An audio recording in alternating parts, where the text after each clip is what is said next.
Could I have built a store on the G.I. Joe toy line? No. Could I have built a store on Hasbro? No.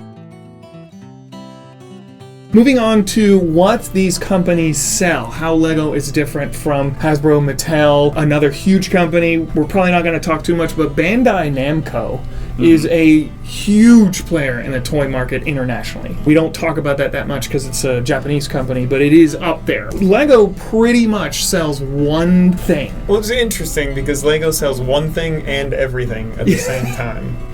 What does Lego sell? It sells Lego, but they also have t-shirts and backpacks and stuff. A lot of that stuff's outsourced. A lot of it is, yeah. But they pretty much specialize in selling Lego and nothing else. But you were saying... I was saying, like, they just sell bricks, building bricks. But then they also, you can build anything out of it. You can build a spaceship, you can build a town, you can build little minifigures or the mini dolls that my kids like. They build one thing and everything at the same time. I feel like there's no such thing as a bad set because you can always use it for pieces. You're exactly right. Yeah. So going back to the G.I. Joe, because it's easy, right?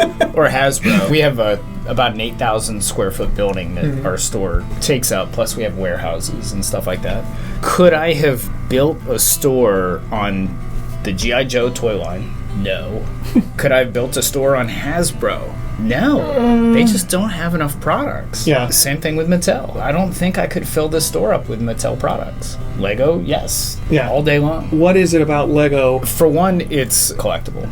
So just like anything else, it's a collectible. I survived and went through the beanie bubble. I went through the baseball card bubble, comic book bubble. There's been articles written for a long time now on Lego. Over 10 years ago, when I was, before we even opened the store, there was why there will never be a Lego bubble. Of course, they didn't know how expensive things would get. So as an example, at that time, Cloud City Boba Fett was maybe a $100 minifigure 10 years ago. Yeah, that's about right. Maybe $100. And now he's $3,000. $3,000 minifigure. Yeah. Is that a bubble? I don't know. They're never going to make... Lego will never make this minifigure ever again. In fact, it's in a color that they don't use anymore. The old white gray, yeah. Will he hold his value?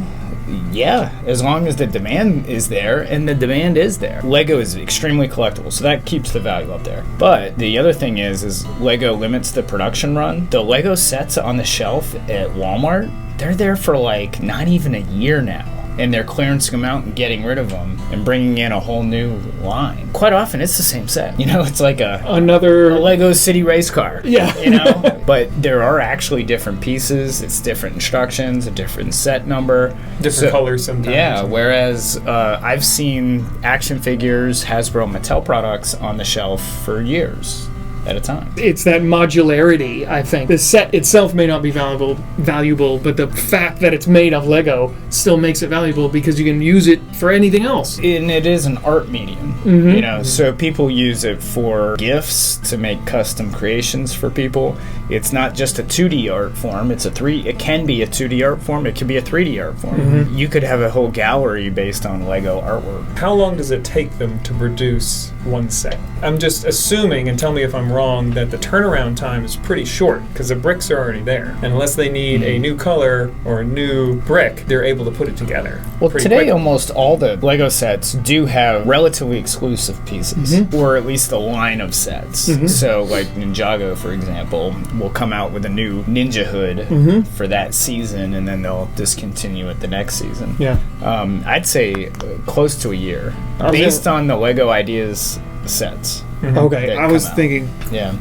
When you factor in all the design and all the meetings and stuff, I thought it was closer to 2 years for package art and stuff, but I don't really know. We need to look that up.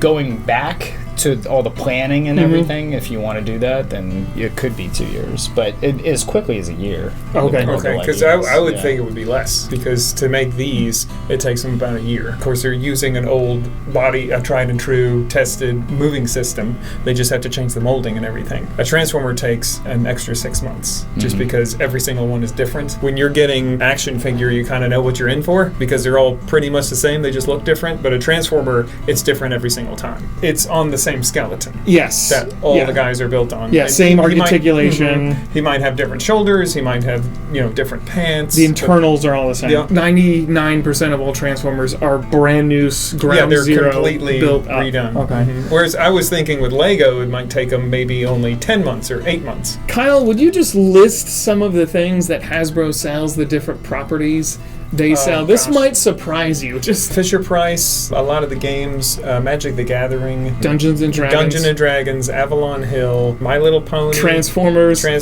My Littlest Pet Shop. Gosh, there's more than that. and then license. Marvel, Star Wars. I don't think It's a a lot lot. of people know that they own Milton Bradley. All the board games, everything. They don't just make action Kenner. figures. Yeah, all the old Kenner stuff. And Mattel's the same way.